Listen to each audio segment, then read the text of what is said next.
Hey, welcome in to Nitro Nation tonight with Big Duke. I am Big Duke, your host on Above the Yellow Line Media. A lot to talk about at Bristol, the Super Grip Thunder Valley Nationals at Bristol Dragway. Man, a lot of drama, a lot of weather, a lot of track conditions. A disqualification. Erica Enders had her run disqualified, her qualifying run disqualified. She had illegal wheels, had an extra valve stem in there with some pro mod style bead locker wheels. I don't want to get in too much to it because I don't 100% know all the specifics. I do know that you can only use, you only have one valve stem. You only have, you can only have that. And I saw the interview from Erica's crew chief. It was a lot of crew chief talk, if you will. But there was some drama on the starting line after qualifying, where the Elite and KB Titan team kind of got into a bit of fisticuffs, if you will. It was interesting. It was a good shoving match on the starting line. Like I said, I don't want to say what was definitely said or what was not said. I don't know. I didn't hear it. I'm not going to speculate, but I can tell you there was some drama on the starting line. But let's get into it. Friday qualifying, let's get into so our pro stock bike. So we had pro stock motorcycle, pro stock, funny car, and top fuel. So those are the classes we had. Braden Davis, number one qualifier, coming out firing on Saturday. Friday. Braden Davis, 1039. Braden Davis takes back the number one qualifying position. 683 with a 4 at 197 miles an hour. It's his first number one qualifier on Saturday at the Super Grip at Thunder Valley. So 683 with a 4. That is rolling on a motorcycle. Number one qualifier. Again, your ladder is a little bit short of a 16 bike field. They qualify 16, a little bit short, a little bit light. Had some other classes that was a little bit short, but kind of surprised. Richard Gadsden, making some noise. We'll get to him later, but obviously you see he qualified P2. But making some noise. Gage Herrera, last week's winner. Sorry, not last week's winner. Last time they ran, Gage won against Matt Smith. And there you see Angie Smith and all the way down Chris Bostic. I'm a big fan of Chris Bostic. I grew up in Nashville, Tennessee, and he was always on a TV commercial in Nashville, and his opening line or his closing line was always, "Don't you leave until you see me." He's a car salesman. We had I'm a big fan of Chris Bostic, but going into pro stock qualifying, Dallas Glenn. It was either going to be Dallas or Greg, one of the two, right? No doubt. Dallas Glenn, Aaron Stanfield. Aaron will get hold of the first 60 feet, 666.6, but it's Dallas Glenn, 664.5, 205.60. You got a new number one qualifier, and it is the Rad Torque Systems machine of Dallas Glenn.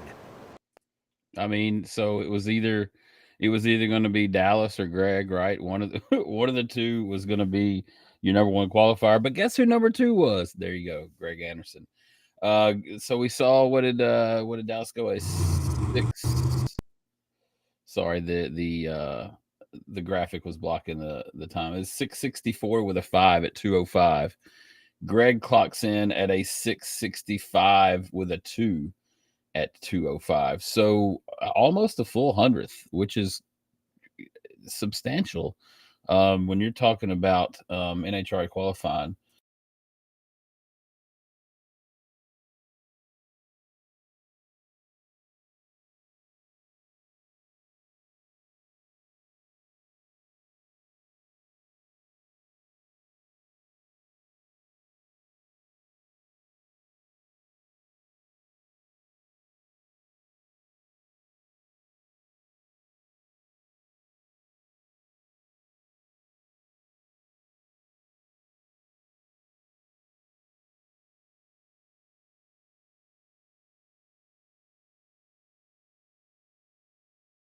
the tighter class, as you can see on the qualifying chart. But that wasn't the case in Greg's last 2 wins. But moving on to funny car qualifying, Austin Prock come out swinging on Saturday. Alexis DeJoria come out swinging on Friday, was a provisional number 1, but Austin Prock did his thing on Saturday and laid down his lap.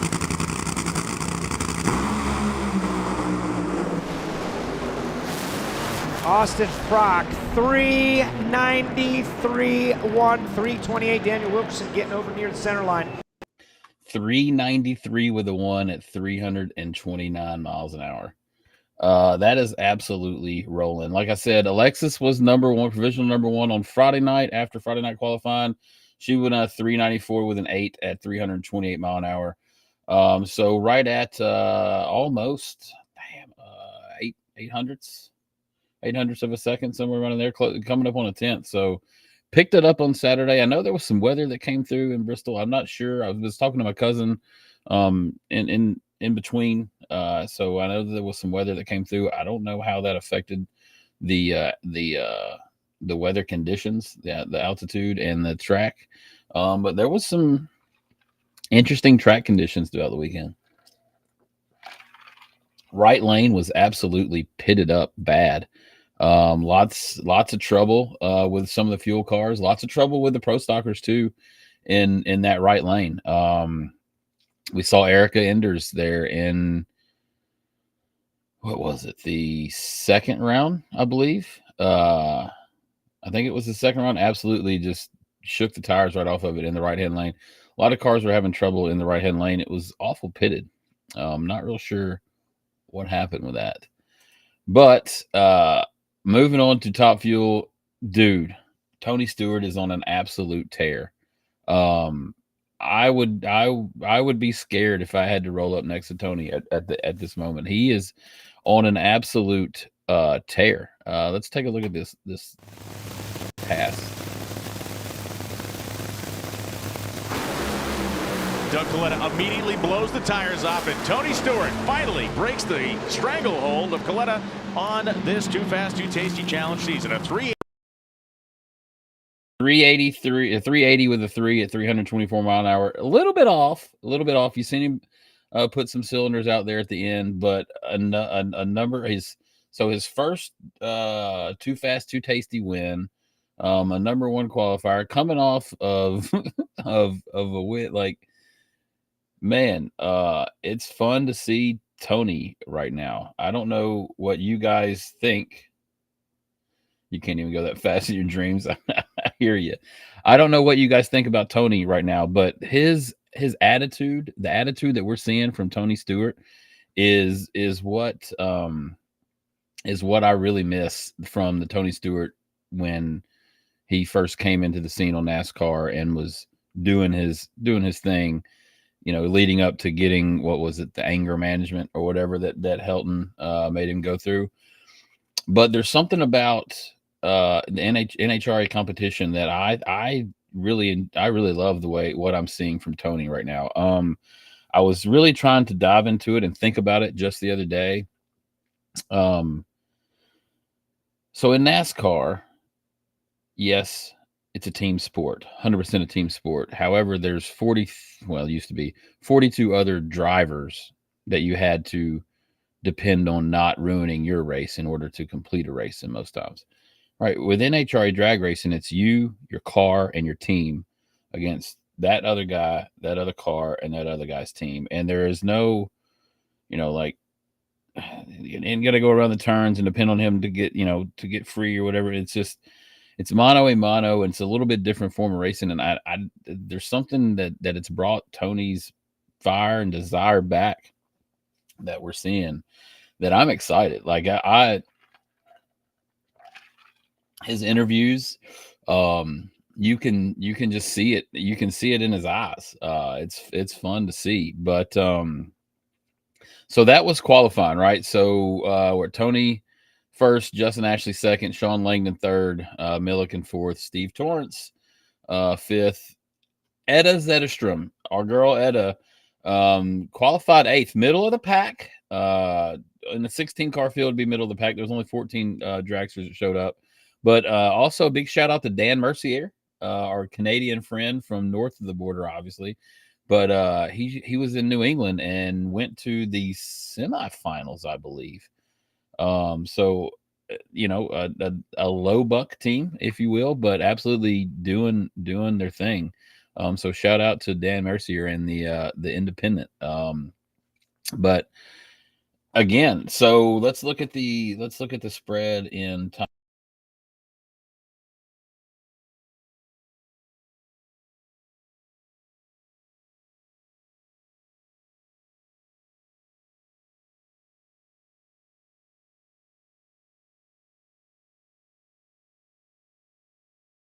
The closer category performance wise than Top Fuel or Funny Car. They just, if you look at the qualifying spread, sometimes they get a little bit out of whack. But big things happen on Sunday, right? We've set the qualifying field. Big things happen on Sunday. Greg Anderson gets his 1000th Pro Stock round win, NHRA Pro Stock round win. It's been, now this is damn impressive. There's only 2 drivers that have 1,000 round wins, right? Force and now Greg Anderson. It has been 6,243 days since Force got his 1000th against Caps at St. Louis. So think about that for a second. Is this a history-making moment, or will David Quadra pull off the upset? It's David off the line first by a couple hundredths of a second. Here comes Greg, and on the top end of the racetrack, Greg Anderson becomes the second driver in NHRA history to win 1,000 rounds of professional competition, a 6.64 at 206 miles per hour. Greg Anderson looking over that ET slip, and that one's probably going to go in a frame for good reason. That is just your 1,000th Pro Stock win, Greg, and you did it with low ET of the weekend. Couldn't do it in any better fashion. Take a minute to let that set in. Yeah, that's pretty awesome, Bruno. It left the starting line, and it carried the front end so nice and so smooth. Everything just slows down, and it makes the driver's job easy when that happens. So we got her down through there on a beautiful run.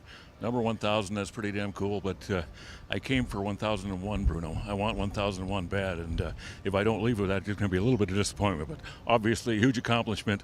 The KB Titan team is just absolutely on target right now. They're awesome. Again, 1,000 wins. It has been 6,243 days since John Force got his 1,000th, the only other driver to get it. So, what a testament to John Force. It's been, it takes that long. Dom, that is a good question. Yes, I am going to get to explaining how NHRA points work, because it's not just for dragster. That's going to be a whole show. That's going to be a whole show in itself. Let me put that back up. So NHRA gets points per round, but it depends on which event you're at.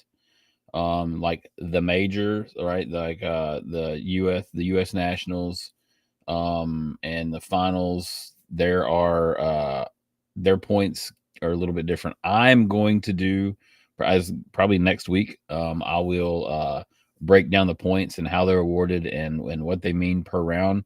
I didn't have that worked into it tonight. I am going to get to that. So if you come back next week, hope you will, I will definitely entertain that and get back to how the points work within NHRA, because it's 2 different point systems depending on which event you're at. So, and then there's also bonus points for breaking a speed record, an ET record. So there's not just one answer. So I promise I will get to that on next week. But I promise I will get to that coming up. But so there you go. Greg Anderson, 1,000 wins again. I can't stress this enough. 600 6,243 days. Incredible. But getting into let's see where we at. Getting into eliminations.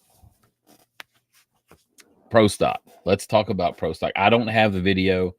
I'm limited as to how many videos I can upload onto the platform. I could have, if I had the space, I could have uploaded 30 videos tonight. There was a lot of stuff to cover from Bristol. The disqualification for Erica Enders, like I said, she had illegal wheels. How does one get illegal wheels? Well, that's a good question. How does anything get illegal on a race car? It just does, right? It's in the pits. So wheels in NHRA pro stock, you have a drag, slick, the wheel, and the tube. On a pro mod, you have an inner liner there, like the little bead locker. So you can't have that in pro stock.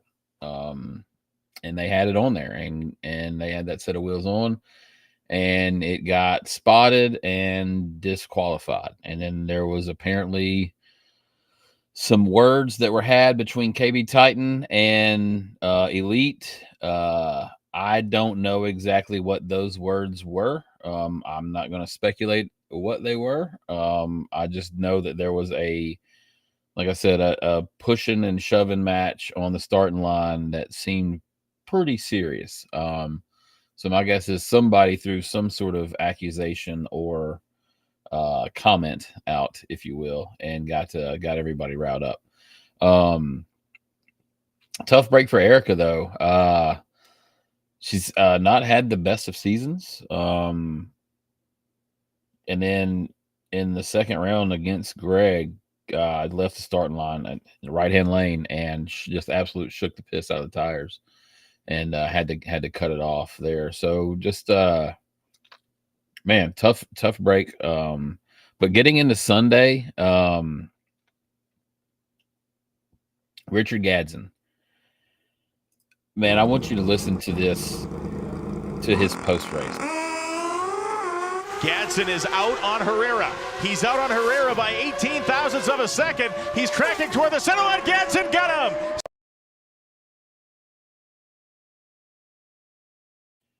Hey, there's nothing better than a whole shot win. Take a look at this.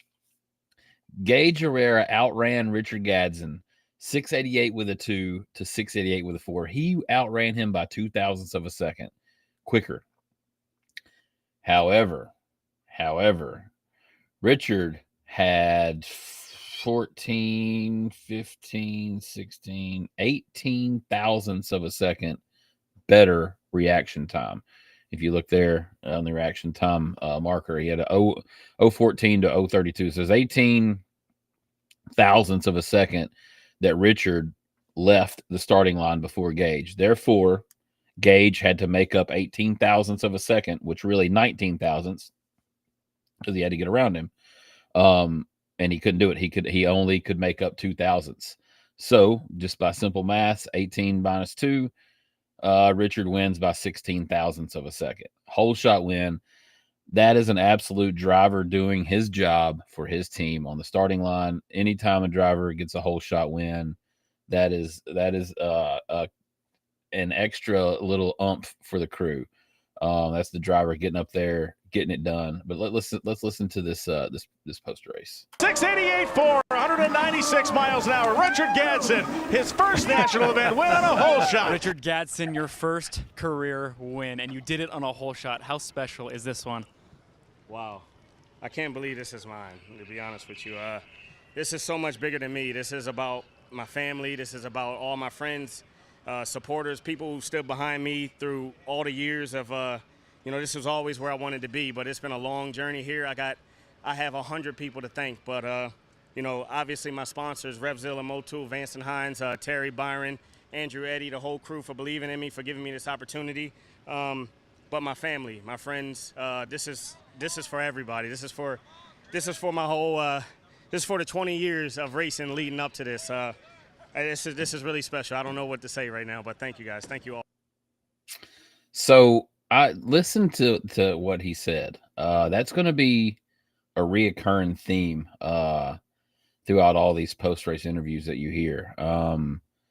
There's family, crew, and if you watch the other drivers, they're always happy for the other drivers, even in defeat. I saw a couple weeks ago. I can't remember who Tony beat in the finals, but man, go over there and congratulating Tony and just the camaraderie in drag racing is pretty awesome. But it's fun to see a new winner. That is let's see here. He picked up his first career NHRA win on Saturday when he defeated Gage. So first Wally. Man, what a feeling that must be. But moving on to Pro Stock, can you guess who was in the finals?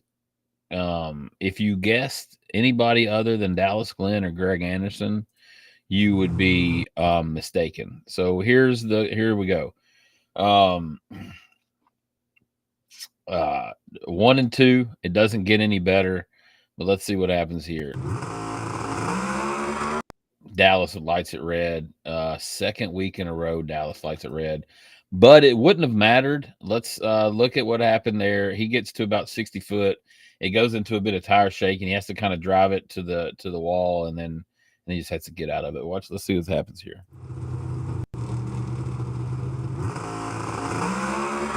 Red light start. Hard move at 60 foot towards the fence. It wouldn't have mattered anyway. He was 002 red, so he was close, but Greg was 021 on the tree. Like that's not shabby either. So tough break for Dallas. Second week in a row, he turns on the red light. He's on it though. Like I said, I don't think it really would have mattered. And Dallas Glenn shook the tires, so Greg Anderson, with the round win 1001, collects another victory here at Bristol Dragway, the place where he got his first, and he does it by setting low ET of 662.3. Greg Anderson, another win. Your 1,000th and first round win. Am I correct about that? You are correct. That 1,000th win was obviously a nice round number, but there's nothing better than 101, winning a race. That's what means everything to me, winning these races out here. Round wins are fantastic, and thank the Lord for this race team I have. They are the best. It is all them. It's not an individual award. So thank you, guys. Thank you, all my crew chiefs, all my crew. Hendrick Cars, thank you guys so much. Summit Racing Equipment, I'm coming to see you next. See if we can make some magic again. But love Bristol. Started it all here. Big day at Bristol, so magical place for me. So Greg gets his first ever round win in 2001, I think it was, at Bristol, and gets his 1,000th round win at Bristol. Full circle, right? That's pretty cool. It all started there, and you get a major milestone win that only one other person in an NHRA competition has done, from the Big Daddy Don Garlits to the Don Perdomes to the Ed the Ace McCulloughs to the Snake, everybody, all those guys, and there's only a couple that achieved that, and you're one of them. So that's pretty special. How about funny car, dude? Ron Capps gets it done. Our boy Capps, we talked to him a couple weeks ago. They were kind of in a rut, a little bit struggling. We asked him what they were going to do to get out of it. He said that he thought, they were fine, and that they're just going to keep digging and listen to his post race. He's fired up.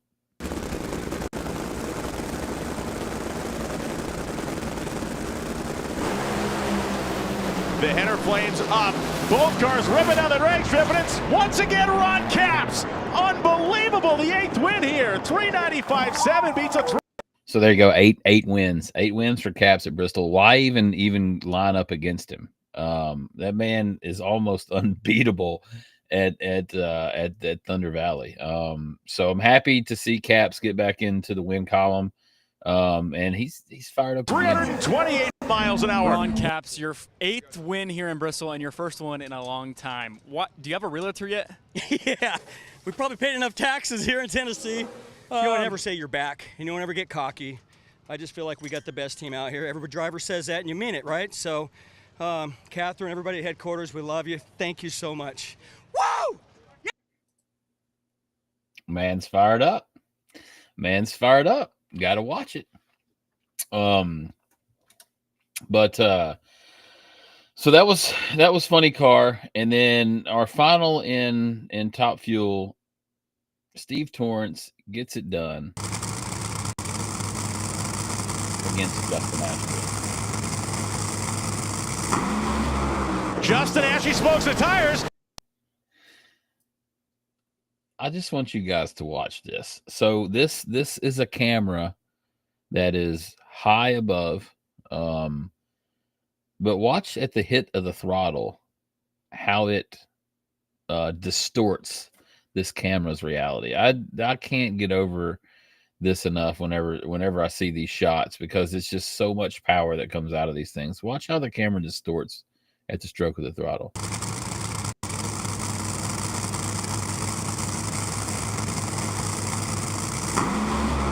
Justin Ashby smokes the tires. Steve has problems. Ashley was too late to get back on it. And Steve Torrence, 4022, 325 miles an hour, in the presence of his young daughter, has captured his first win of the season. Welcome back to the winner's circle, Steve Torrence. There is your Wally. Steve, it's also been a little bit since you've been here. How good does this feel? Unbelievable. I mean, it's Father's Day. I got my family here, my little girls.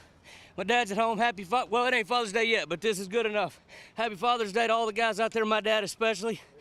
Caps, me and him won a lot of races together, but it's been a long time since me and him won a lot of races together. So thank you to the Capco contractors, boys and girls out there that keep us going. Thank you to Mac Tools, Redline Oil, Toyota. You guys, we ain't done good, but we're trying to get back. Woo!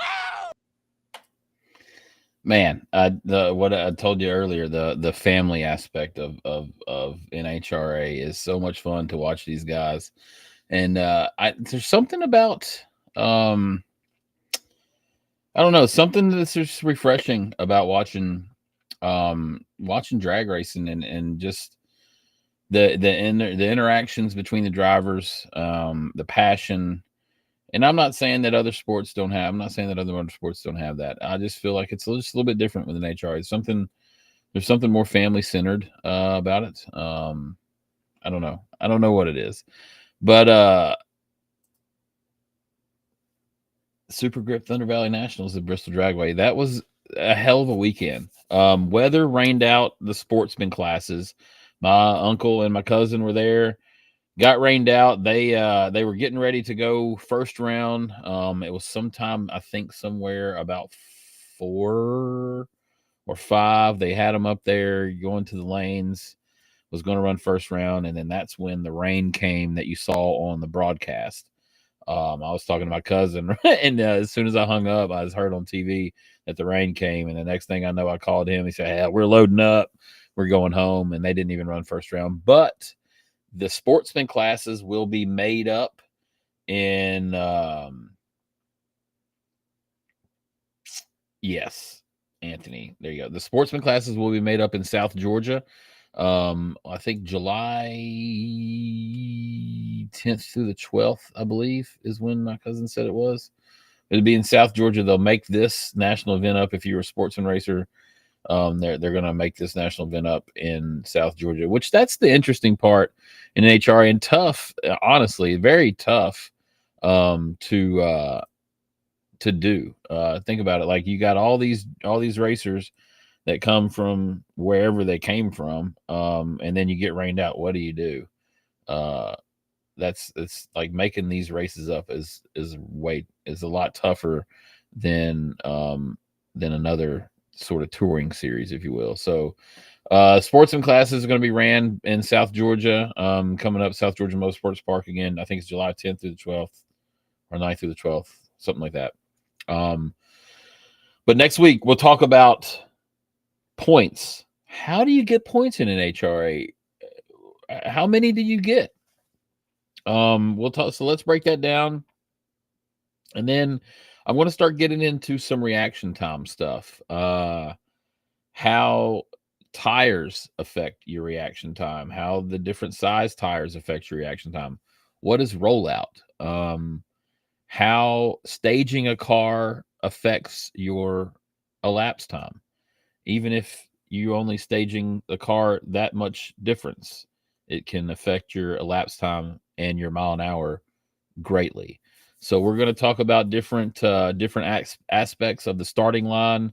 We'll talk about points, different aspects of the starting line, how reaction time is timed. Obviously, it's your reaction time, but what is the reaction time? Who is, what is that? Where does that number come from?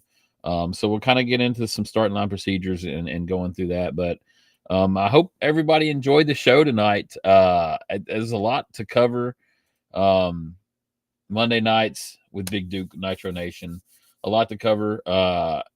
But we'll be putting out content throughout the week, and we are going to be live next Monday night.